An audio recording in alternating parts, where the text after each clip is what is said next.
This is how the story of the flood is described in the Bible, but one thing is missing and not explained. Who are the three most important female figures for the future of humanity?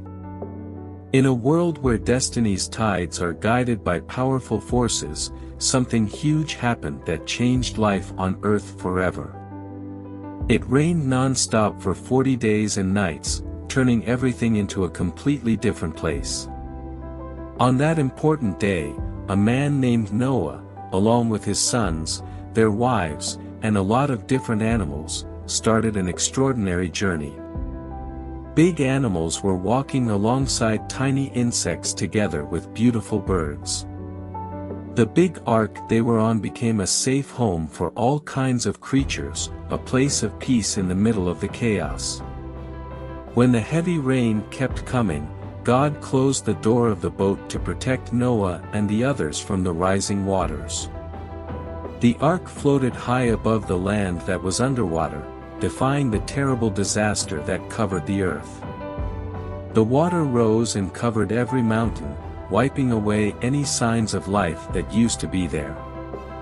For 150 days, Noah and his family stayed strong, facing the unknown with courage. The task was assigned to Noah, and his children were fruitful, multiplying and filling the earth. In this story, the women remain unknown, their identities shrouded in mystery. We will try to trace the mysterious and interesting figure of the three women of Ham, Shem, and Japheth. After Noah's 3 sons were born, something interesting is mentioned in the Bible. And it came to pass, when men began to multiply on the face of the earth, and daughters were born unto them. Genesis 6 verse 1. Here's the surprise: all 3 of Noah's sons got married. But with thee will I establish my covenant, and thou shalt come into the ark, thou, and thy sons, and thy wife, and thy sons' wives. Genesis 6 verse 18. Now, in the Bible, there were women, but their identities remain a mystery. Women in the Bible have complex stories, and it's interesting to learn about them. However, the Bible tells us that only male sons were mentioned for Ham, Shem, and Japheth, as well as their sons and grandsons. The commentary explains that the names of the 4 women who entered the ark are not specifically mentioned. But according to some external sources, it is believed that Noah's wife was named Naamah. She was said to be the sister of Tubal-Cain and the daughter of Lamech and Zillah. Naamah is the mother of Shem and Japheth, born before the Great Flood. After the flood, the world started anew, and all of humanity descended from Noah's 3 sons, Shem, Ham, and Japheth. These 3 sons are considered the fathers of the 3 ancient continents. Shem's descendants represent Asia, Ham's descendants represent Africa, and Japheth's descendants represent Europe.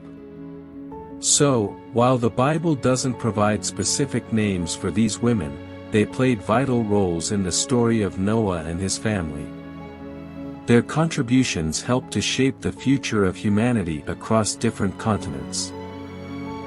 Let's dive into a story about division, borders, and conquest. According to this tale, Noah's sons had different paths in life. One of the sons, Ham, had a son who caused harm to Noah, and as a result, Noah cursed Ham's grandson, Canaan, and his descendants. Now, what's interesting is that the Book of Jubilees reveals the names of Noah's daughter-in-law. Ham's wife was called Naalat-Amok. Japheth's wife was Adutan-Esses. And Shem's wife was Sedeket-Lebab. After Noah cursed Canaan, Ham and his family separated from Noah. It's important to know this because, like Cain in another story, who roamed the land, Ham also wandered.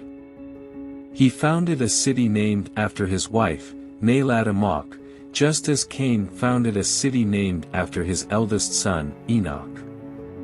Japhet and Shem, feeling jealous, also built cities and named them after their wives. Japhet built a city named after his wife, Adu-10 and Shem built a city close to his father on the mountain, named after his wife, Sedeket-Lebab.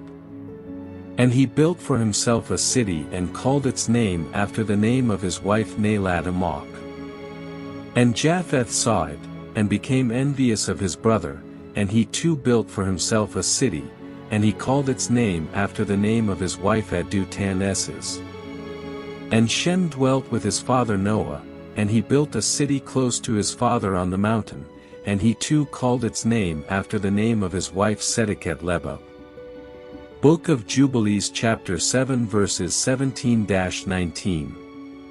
So, even though we don't have all the names, these stories show us the different paths taken by Noah's sons and their descendants. Additional texts provide insights into these ancient tales of division, conquest, and the establishment of cities. It's worth noting that the Bible itself doesn't provide specific names for Noah's sons' wives. This is not unusual because throughout the Bible, there are many people who are described without their names being mentioned.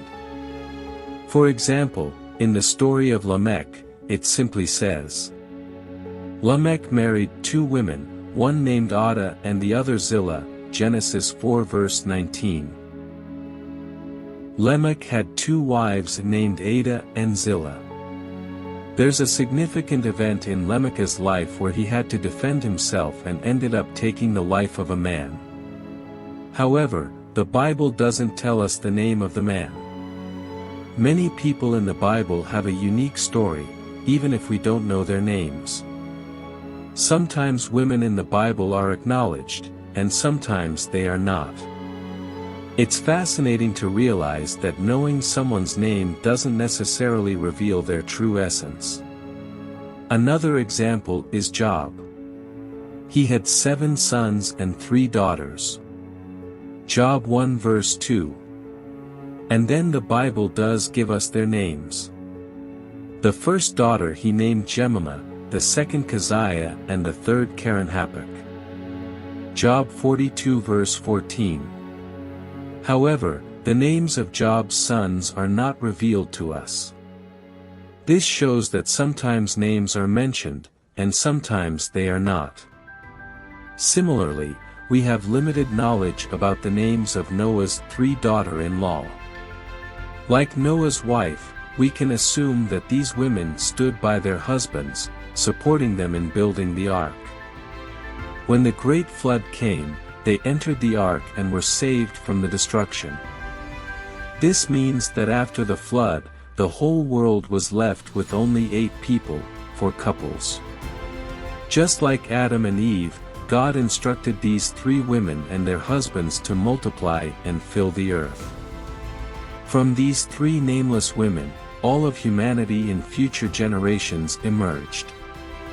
They played a vital role in ensuring the salvation and new beginning of the human race and the future of civilization. We hope you learned something new today. If you did, give this video a like and share it with your friends. And don't forget to subscribe to our channel for more informative and entertaining content. See you next time.